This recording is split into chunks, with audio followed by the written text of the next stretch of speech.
This is Gemara Baba Basra, Daf Kuf Samach Dalid. And as we pick it up at the bottom of Kuf Samach Gimel Amud Beis, 2 lines from the bottom, we would like to once again sponsor this year, this incredible Zchos, Rafua Shalima. Tinok ben Miriam Ahuva, we should continue seeing the incredible improvements of Tinok ben Miriam Ahuva, most notably due to the Koyach HaTorah, the Zchus HaRabim, B'siyata D'Shmaya, Tinok ben Miriam Ahuva should have a complete Rafua Shalema B'Karev.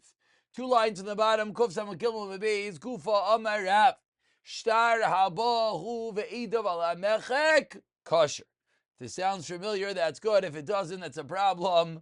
This is a Gemara that we had in yesterday's Daf on Kuf Samach Gimel Amar Aleph, and the Brisa taught us that if a star comes, hu ve'edav, the text and the edim are all on one area of the star. What area of the star is that? That is the area that is a mechek. That is the area that is erased. So says the Gemara as we turn over to Kuf Samach Daled Amud Aleph. Let's understand what's going on over here. V'im timer, if you're going to tell me meichik v'chayzeru meichik, they're going to tell me maybe such a star should be possible. Why should such a star be possible? Because maybe what happened was someone erased it, and then assigned and erased it again, and therefore we should be worried for Ziyov. Says the Gemara, don't be concerned about that because it's not comparable. Nimchak pamachas lenimchak shtei pamim. Something that is erased once versus something that is erased multiple times looks different. And therefore, such a forgery of a double erased document would certainly be discernible and noticeable, and therefore there is no concern. But asks the Gemara of Alechosh, why are we not concerned? 3 lines down, maybe he put some ink on the place the Edim would later sign. And then he erased it. Then he wrote the whole star, and then he erased it again. And therefore, says the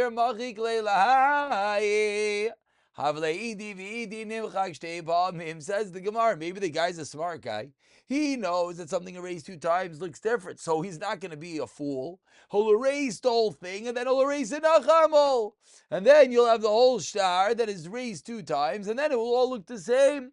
So how could Rav say that there's going to be a kosher star even though it's written on erased parts? What happened to this possibility of a double erasure? Omer Abaye Kosavar Rav. Says Abaye, Rav hold ein ha'idim chaytmin ala mechek elim keim nimchak bifneihem. Says Abaye, a simple rule in order to take care of such problems. Says Abaye in the name of Rav that the only time Edim would sign on the mechek, on the erased parts, is if it was erased in front of him. If it was not erased in front of him, the Edim would never sign, and therefore there is no concern. Meisvei asks the Gemara on Rav, Havi al aniyar ve'edim ala mechek. Who al aniyar, if the document is on an unerased parchment, ve'edim ala mechek, and the Edim are on the erased parts, kosher. But ask the Gemara why. V'nei chosh, we should be wary.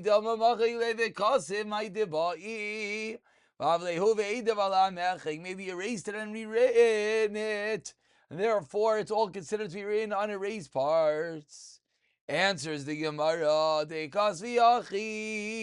reason why it's kosher is because the Edim write as follows: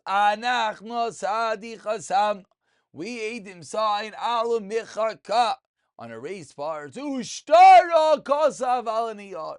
And the Edim write the details that they indeed are signing on something erased, but the star is on an unerased portion, and therefore there would be no way for him to erase it and rewrite it anew. Asks the Gemara, the Kasvi Achi, where do the Edim write this?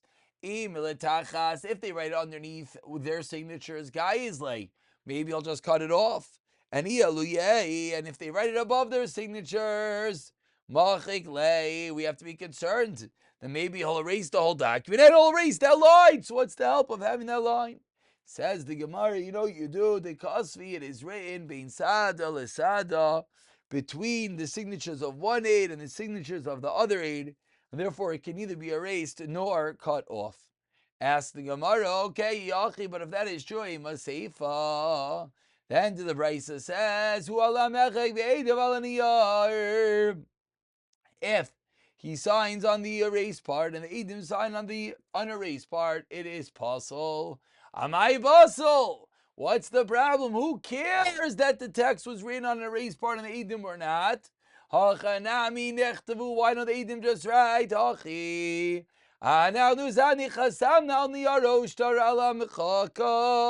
Let them just write this detail.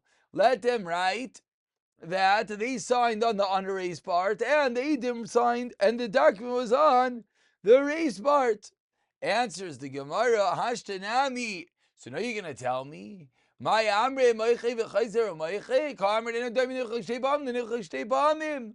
there's no difference excuse me. So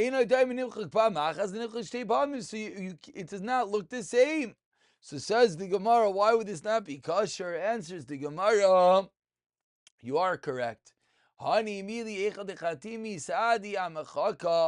We're talking about a case in which the Eidim signed on the erased part, and the erased document under their signatures is comparable to the part under the text. But if the Eidim did not sign on the erased part, rather on the regular paper, then we would not know, it would not be distinguished. Why? Because there's no way to compare one part to the other part. And therefore, because there's no way to prevent that potentially the Eidim will tamper with the shtar, therefore the shtar will be pasul. Ask the Gemara why. It's true that within the shtar you can't compare part to part. But bring another piece of parchment, and erase it, and then compare it. Do a comparison analysis between one shtar and the next. Answers the Gemara, not so simple. Each shtar looks different when erased. But says the Gemara, why don't they accept the eidos in Bezdin? And then let them erase it. And then let them compare the two parts of this parchment itself. Answers the Gemara, Amar Rav Hoshia, 4 lines from the bottom.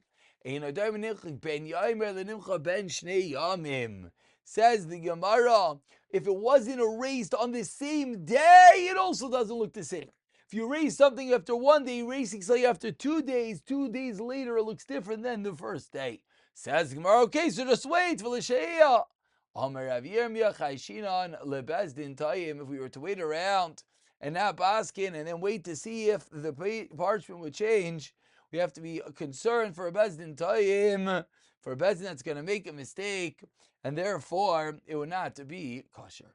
So we see firstly just how far we're going, how we have to contain and counter for any potential scenario. We pick it up 2 lines from the bottom as we quote the Mishnah. A mekusher, a bound up document, the Eidim sign on the inside is kosher. Why? You could cut it open and make it a get pashat. Says the Gemara, Heishiv Rabbi Ladivri Rav Chanina ben Gamliel. Rabbi argued on Rav Chanina ben Gamliel. As we turn over to Kov Zamadalid Amid Beis, ask Rabbi, V'haloi, but why are we not concerned? Einoi daim hezmanoi shel zeh, lishmanoi shel zeh. Asks Rabbi, I don't understand. The zmanim, the dating on a get pashat is not the same as the dating system on a get mekosher. In a daim zmanim shel zeh, pashat melech shana moina loy shana shtayim moina loy shtayim. If it's an open document, then you write the year that the king is. But Mekosher, they always added on an extra year. So says the Gemara, there should be a problem. Vizimnin, continues Rabbi, why? The difference is between the Get Mekosher and the Get Pashat in the Zman. Vizimnin as well, there's Yazif. Mine zuzi b'mekosher. There are times that someone will borrow money using a tied up document and get mekosher, which we just said is postdated by a year. Oh, misrami le zuzi beini ubeini. And then he's going to get money in the interim. Uparle and pay it back. V'amar le, and I'll say to him, havli shtar. I give him my shtar. V'amar le, and he's going to respond, I lost it because of le tavra.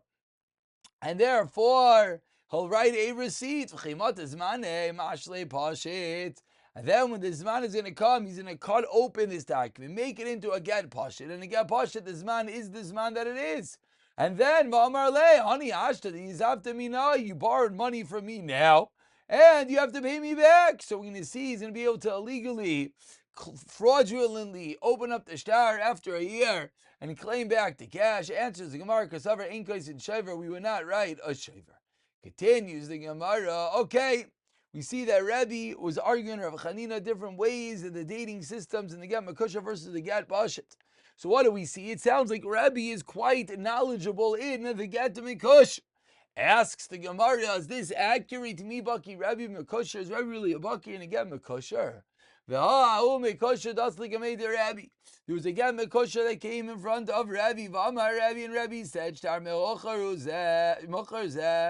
this is a post-dated document. And Zainin said, no! It's not a post-dated document. This is the minog. That what?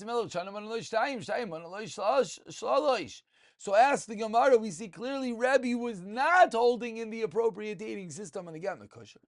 Answers the Gemara, Basra deshame mizainin sevara. Once he heard it from Zainim, he became understanding, he's familiar with the document, and that's when Rebbe taught us the differences on the top of this Amid.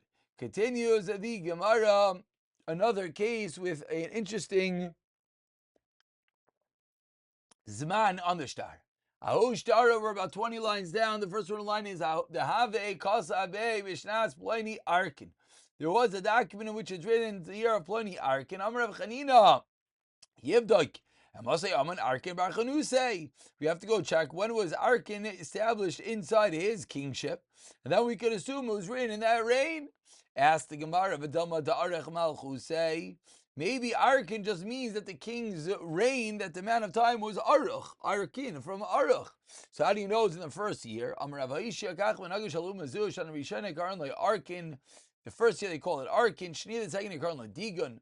Ask the Gemara, okay, but maybe he was removed, he's no longer king, and then he was reestablished. How are you going to know what year it is?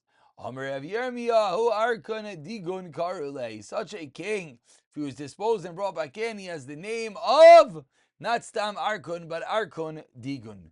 Continues the Gemara, Tanu Rabbanan, we just quoted this interesting word, Digun. So Tanu Rabbanan, Harini Nazir, if someone says, I am a Nazir, and then he modifies it with such as follows. If he says Heina, then Achas, it means one Nazir is 30 days. Digun, it means Shtayim. Trigun, it means Gimel. Tatrigun, it means Arba. Pentagon, it means Chamish.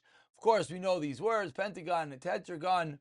These are words of the amount of sides that it has. But says the Gemara, that's how long his Nazirus is. Tanarabanan, and base eagle, Digun.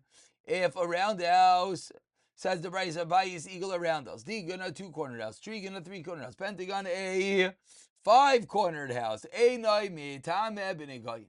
But Tetrigon is yes mitame b'negayin. Menahani, immediately where do we know the chalik that 2, 3, and 5 are not mitame, but 4 is the Tanarabanan lamalamar kir kirois. Above it says, instead of kir it says kirois. Shtayim lamata oimer shtayim lamata. That refers to shtayim. Hare lamata oimer kir kiros. Lamata says kir kiros. Shtayim. Harekan arba. Therefore, we see 4 walls. That's copy the din of Toma. V'tayra will stop a little bit higher. We'll stop over here by Uga Mekusher, Mekusher, Emirza Hashem.